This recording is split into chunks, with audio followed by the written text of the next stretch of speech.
Good morning मित्रांनो. तर आपली जशी रेस्पिरेटरी सिस्टीमची जी प्लेलिस्ट चाललेली होती त्या प्लेलिस्ट मध्ये आपण पहिल्यांदा रेस्पिरेटरी सिस्टीमचं इंट्रोडक्शन बघितलं, नंतर नेझल कॅव्हिटी बघितली आणि आता ऑर्गन वाईज आपण बघत पूर्ण रेस्पिरेटरी सिस्टीम एकदम ब्रीफ मध्ये बघत आहोत. त्याच्यातला आज घेतोय तो फॅरिंग्स. तर आता फॅरिंग्स एक्झॅक्टली लोकेटेड कुठे आहे तर नेझल कॅव्हिटी आणि ओरल कॅव्हिटीच्या पाठीमागे स्पाइनच्या थोडस पुढे आणि जो एक क्रॅनियम आहे किंवा बेस ऑफ क्रॅनियम म्हणतो, जी कवटी असते त्याच्या खाली सिच्युएटेड आहे. तर आपण त्याचे आता डायमेन्शन बघूयात. डायमेन्शन म्हणजे त्याचे मेजरमेंट असतात. पहिली लेंथ. आता हे जे फॅरिंग्स आहे त्याची लेंथ किती आहे? 12 ते 14 सेंटीमीटर. आता मी इथं डायग्राम काढली, जशी काल एक डायग्राम काढली होती. त्यातला पहिला नेझल कॅव्हिटी जी आहे, ही नेझल कॅव्हिटी काल आपण एवढी इथं बघितली, बरोबर. आता ही ओरल कॅव्हिटी ही आपल्याला रेस्पिरेटरी सिस्टीम मध्ये येत नाही, ती डायजेस्टिव्ह सिस्टीम मध्ये येते. आता फॅरिंग्स एक्झॅक्टली इथं लोकेटेड आहे, बरोबर. आणि हे जे डॉट डॉट दिसत आहेत हे वर्टिब्रा आहेत. हा म्हणजे स्पाइन आहे आपल्या बॉडी मधला, जो स्पिनॉइड बोन पासून चालू होतो तो खालीपर्यंत असे 33 वर्टिब्रा आहेत. त्याच्यातले पहिले 6 जे वर्टिब्रा आहेत, तेवढा आपला हा फॅरिंग्स हा ऑर्गन आहे. तर या फॅरिंग्स मध्ये नेक्स्ट काय रिलेशन बघूयात. एंटेरियर म्हणजे पुढच्या साईडला काय. आता जेव्हा फॅरिंग्सचे पार्ट पडतात, फॅरिंग्सचे 3 पार्ट पडतात, ते नंतर बघणार आहोत. आता त्यांचं रिलेशन वेगळं पडतं, पण होल जर आपण फॅरिंग्स घेतला तर त्याच्यामध्ये पहिल्यांदा एंटेरियरला नेझल अँड ओरल कॅव्हिटी काल बघितली ती नेझल कॅव्हिटी. ही ओरल कॅव्हिटी ही फ्रंट साइडला पडते, ओके.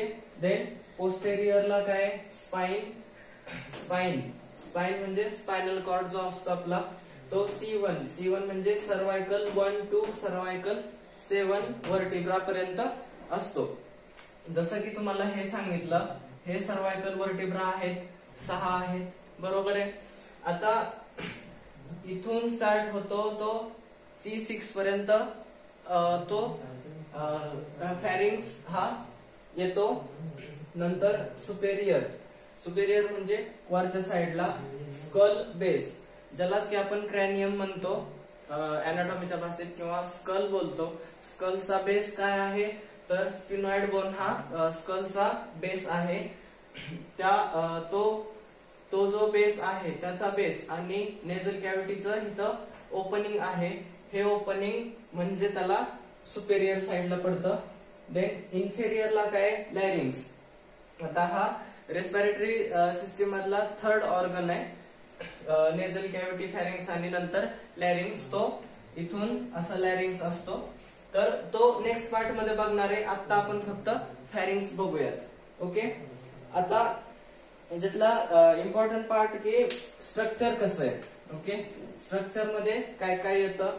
आता हे स्ट्रक्चर बघितलं तुम्ही, लोकेशन कुठे बघितलं, त्याचे रिलेशन कसे आहे ते बघितलं. तर आता आपण स्ट्रक्चर बघूयात. नेझोफॅरिंग्स. आता तुम्हाला मगाशी बोललो की त्याचे 3 पार्ट पडतात, बरोबर. त्यातला पहिला आहे तो नेझोफॅरिंग्स. हा नेझोफॅरिंग्स, ओरोफॅरिंग्स आणि लॅरिंगोफॅरिंग्स. आता इथं शॉर्टली मी समजावतो आणि नंतर ब्रीफ मध्ये पण घेतो. तर नेझोफॅरिंग्स हा असे त्याचे पार्ट केलेले हॉरिझॉन्टली 3 पार्ट केलेले आहेत. 1, 2 आणि हा 3 असे 3 पार्ट केलेत. हा झाला नेझोफॅरिंग्स, हा दुसरा झाला ओरेनोफॅरिंग्स आणि तिसरा झाला लॅरिंगोफॅरिंग्स, ओके. इथं दाखवताना थोडं डायग्राम मध्ये अडचण येते, पण समजून घ्या. ह्याच्यामध्ये डिवाइड करा नेझो, ओरो आणि लॅरिंग, ओके. आता ह्याच्यातून असं समजून येतं की नॅझो म्हणजे काय नोज, नेझल कॅव्हिटी. नंतर ओरो म्हणजे काय ओरल कॅव्हिटी म्हणजे माउथ, बरोबर, ओरल कॅव्हिटी. आणि नंतर लॅरिंग्स म्हणजे खाली लॅरिंग्स जो कंटिन्यू करतो तो. आता ह्याचे पार्ट ह्याच्यानुसार पडलेले असं लक्षात ठेवण्यासाठी सांगतोय आणि ते खरं आहे. नेझोफॅरिंक्स म्हणजे काय? नोज. आता नोजच्या पुढे जी जो पार्ट येतो, हा एवढा पार्ट येतो, तो झाला नेझोफॅरिंक्स. नंतर ओरोफॅरिंक्स.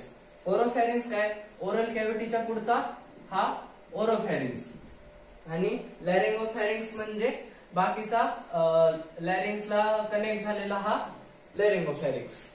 तर याच्यानंतर आपण ब्रीफ मध्ये बघूयात स्ट्रक्चर ऑफ फॅरिंक्स. तर नेझोफॅरिंक्स. ओके, नेझोफॅरिंक्स आता तुम्हाला सांगितलं की आता मी सेपरेट डायग्राम काढले. हा फॅरिंक्स असं कन्सिडर करा. ओके, आणि हा स्पाइन आहे, त्याचं मेजरमेंट ह्या साइडला दिलंय आणि त्याचे पार्ट या साइडला लिहिलेले आहेत.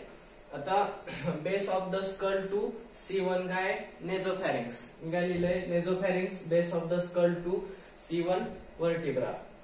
आता हा जो फॅरिंक्स आहे, आता ही झाली ती फ्रंट साइड झाली, ही झाली ती बॅक साइड झाली. म्हणजे हे कोणत्या? माझ्या बॅक साइडला आणि हे फ्रंट साइडला. ओके, आता लॅटरल वॉल. लॅटरल वॉल काय झाली ह्याची? माझी ही वॉल झाली. लॅटरल वॉल म्हणजे ह्या साइडला काय आहे? आता नेझोफॅरिंक्सच्या या साइडला काय आहे? ते टू ओपनिंग आहेत. इस्टेचियन ट्यूब और ऑडिटरी ट्यूब. आता ही ऑडिटरी ट्यूब आणि इस्टेचियन ट्यूब हे दोन्ही नावं एकाच ट्यूबला आहेत. ते दोन्ही इयर कडे जातं. ओके, आणि अँटेरियर वॉलला काय? अँटेरियर म्हणजे पुढच्या वॉलला काय? तर नेसोफॅरिंजियल टॉन्सिल्स. आता जेव्हा आपल्याला टॉन्सिल्स येतात, आपण म्हणतो मला टॉन्सिलायटिस झालाय, तर ते आतून बघितल्यानंतर इथं लास्ट टीथ जिथं संपतं दोन्ही, त्याच्या आतमधून टॉन्सिल्स असतात, त्या म्हणजे अँटेरियर वॉलला त्या टॉन्सिल्स झाल्या. आता नेसोफॅरिंक्सचं फंक्शन काय ते बघूया. Conduct air. नेझल कॅव्हिटी मध्ये बघितलं आपण, नेझल कॅव्हिटीचं फंक्शन काय होतं? इनहेल करणं, एअर इनहेल करणं, बरोबर. आता तीच एअर पुढे ढकलण्याचं काम नेसोफॅरिंक्स करतो. Ventilation of middle air. आता इथं वरचा एक पॉइंट येतो, तो म्हणजे लॅटरल वॉलला काय? टू ओपनिंग सांगितलेलं, बरोबर आहे. आता व्हेंटिलेशन म्हणजे काय? समजा आपण खूप आवाजाच्या ठिकाणी गेलो आणि तिथं आपल्याला असं विचित्र सारखं झालं आणि आपल्याला काय ऐकायला येत नाही, कान भरल्यासारखं झालं म्हणतो आपण. तर ते कान भरणं म्हणजे ते व्हेंटिलेशन प्रॉपर न होणं. ओके, आता हे व्हेंटिलेशनचं काम कोण करतंय? तर हे जे टू ओपनिंग आहेत किंवा इस्टेचियन ट्यूब आणि ही जी ऑडिटरी ट्यूब आहे, त्या ऑडिटरी ट्यूब इथं ओपन होतात, म्हणून मिडल इयरला त्याचं व्हेंटिलेशन होतं. Drainage channel. ड्रेनेज चॅनल सांगतो. समजा आपल्याला सर्दी वगैरे किंवा खोकला झाला तर आपण जो कफ आउट करतो, तो कफ आउट करताना ओरल कॅव्हिटीच्या आधी तो नेझोफॅरिंक्स मध्ये येतो. Then resonating chamber. आता हा रेझोनेटिंग म्हणजे हे व्हॉइसच्या बाबतीत आहे, बरोबर. आता जो व्हॉइस येतो आपल्याला लॅरिंक्स मध्ये, जो व्हॉइस तयार होतो त्याला रेझोनन्स म्हणजे त्याला क्लिअर करण्याचं काम हे नेझोफॅरिंक्स करत असतो. ओके, तर समजलं असेल नेझोफॅरिंक्स. आता याच्यानंतर आपण ओरनोफॅरिंक्स बघूयात. तर ओरनोफॅरिंक्स मध्ये आपण बघूयात, हा मिडल पार्ट आहे फॅरिंक्सचा.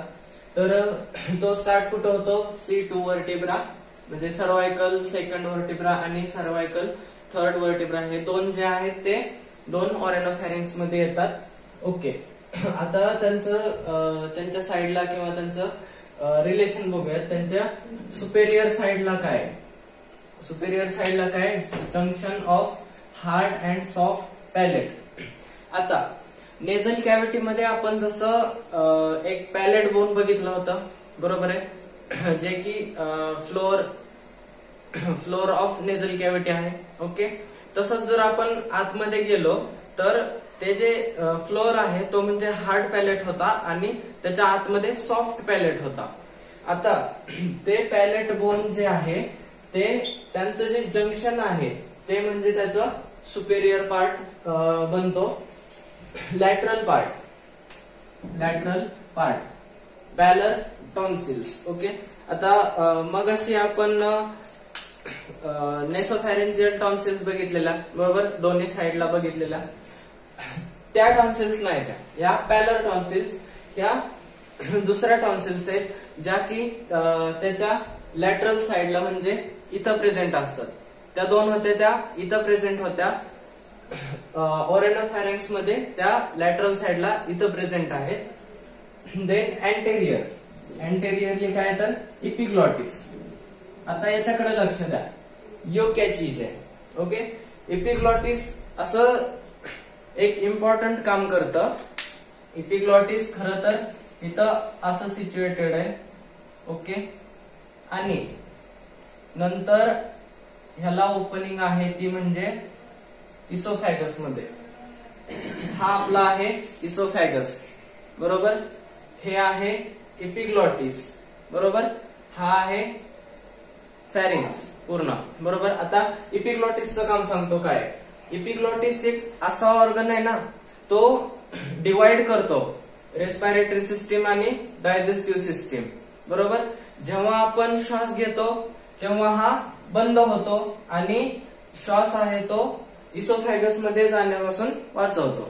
आता जेव्हा आपण काय खाल्लं तेव्हा मग ते इसोफॅगस मध्ये जायला पाहिजे का नाही, मग तेव्हा इपिग्लॉटिस ह्याला अशा प्रकारे बंद करतं रेस्पिरेटरी सिस्टीमला खाली जाण्यापासून, इकडे लॅरिंग्स मध्ये जाण्यापासून. आणि तो जो आपण घास घेतलेला आहे तो इझिली ह्याच्यामध्ये जातो डायजेस्टिव्ह सिस्टीम मध्ये, म्हणजेच इसोफॅगस मध्ये जातो. हे आहे इपिग्लॉटिस. आता समजलं अँटेरियरली काय इपिग्लॉटिस, लक्षात ठेवा, हे नंतर पण इम्पॉर्टंट आहे. आता फंक्शन बघूयात ओरेनोफॅरिंक्सचे काय. Passage for food and air, बरोबर. आता सांगितलं इपिग्लॉटिस आहे इथं, त्याच्यामुळं पूर्ण एअर आणि फूड इथंच येऊन थांबणार आहे. इथून त्याची डायरेक्शन काय असेल ती इपिग्लॉटिस ठरवणार. जर खाल्लं असेल तर इसोफॅगस, आणि जर श्वास घेतला असेल तर जो काय आहे तो रेस्पिरेटरी ट्रॅक नुसार. ओके, इम्पॉर्टंट आहे हे पण. Form part of vocal sound. आता जो आपला साऊंड येतो त्याचं प्युरिफिकेशन कुठं होत होतं, नेझोफॅरिंक्स मध्ये. आता इथं थोडा आपले जे वोकल पार्ट्स असतात जे हायली पिच असतात त्यांचा फॉर्म होता ओरेनोफॅरिंक्स मध्ये. आणि देन थर्ड आहे हेल्प टू टेस्ट. टेस्टला थोडीशी मदत करतं, कारण तिथं सेल्स असतात ज्या आपल्या टंग मध्ये प्रेझेंट असतात. Then provide local defence. आता ओपनिंग होतं, आता लोकल डिफेन्स इथं का प्रोव्हाइड करतं, तर इथं जास्त प्रमाणात लाळ असते ज्याला की आपण सलायवा म्हणतो, बरोबर आहे. लाळ का असते तर इथं फूड पण येते आणि एअर पण येते. आता फूड जेव्हा आपण खातो तेव्हा तिथं सलायवामध्ये जे त्याच्यासोबत रिएक्शन होते त्याच्यामध्ये सलायवामध्ये जास्त अँटीबॉडीज असतात प्रेझेंट, कारण ते ओपनिंगला आहे. जसं की मी पहिल्यापासून सांगत आलोय की ओपनिंगला कुठेही अँटीबॉडी प्रेझेंट असतात, तसंच सलायवा इथं आहे प्रेझेंट म्हणजे अँटीबॉडी पण आहे.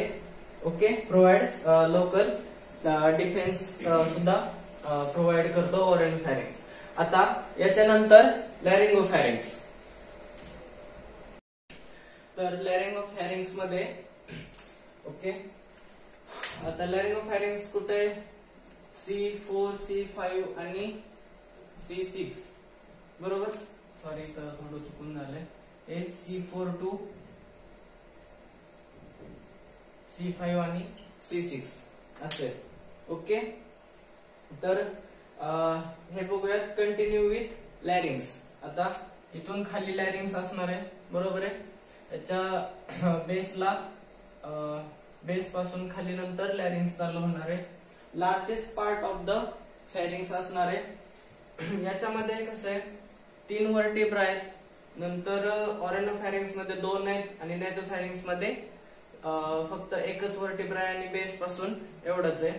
तर याच्यामध्ये सांगायचं असे की लॅरिंगोफॅरिंक्स हा या 3 पार्ट पेक्षा मोठा पार्ट आहे फॅरिंक्सचा. ओरेनोफॅरिंक्स हा त्याच्यापेक्षा थोडा छोटा म्हणजे मीडियम, आणि नेझोफॅरिंक्स हा smallest part of the pharynx आहे. Connect to cricoid cartilage of larynx. आता हा काय पार्ट आहे, क्रिकॉइड कार्टिलेज. कार्टिलेज एक असं आहे जे बोनी स्ट्रक्चर तर असतंय, फायबर्स असते त्याच्यात, ते असं लवचिक असते, म्हणजे ते हल्लं तरी हलवता येतं, म्हणजे क्रिकॉइड कार्टिलेज. कार्टिलेज म्हणजे समजलं जे फायब्रस स्ट्रक्चर आहे बोनचं, ते म्हणजे कार्टिलेज ऑफ लॅरिंक्स. मेन फंक्शन, आता फंक्शन तर माहितच आहे तुम्हाला, फॅरिंक्सचं मेन फंक्शन ते तुम्ही ऍज अ असाइनमेंट करा. ओके. आता एक्झाम साठी येणारा इम्पॉर्टंट असा पार्ट आणि क्विक रिव्हिजन. ओके. याच्यामध्ये जंक्शन जे आहेत, आता किती जंक्शन बघितले, 2 जंक्शन आहेत, मी इथं पहिल्यापासून मेन्शन करून ठेवलेत. ऑरेनोफॅरिंजियल जंक्शन. आता हे कोणतं जंक्शन आहे तर ऑरेनोफॅरिंक्स आणि लॅरिंगोफॅरिंक्स हे 2 आहेत, बरोबर आहे. हे 2 जिथं जॉईंट होतात C3 आणि C4 च्या मध्ये, हा पार्ट जो आहे हा याला म्हणायचं ऑरेनोफॅरिंजियल जंक्शन. दुसरं काय, लॅरिंगोफॅरिंजियल जंक्शन. आता इथं काय लिहिलंय मी, connect to the cricoid cartilage of the larynx, बरोबर. हा पार्ट हे काय लॅरिंग्स झालं, इथं खाली झालं, बरोबर आहे. लॅरिंगोफॅरिंजियल जंक्शन, जंक्शन म्हणजे काय, एकत्र येणं, बरोबर आहे. आता लॅरिंगोफॅरिंग्स, हा काय लॅरिंगोफॅरिंग्स, बरोबर आहे.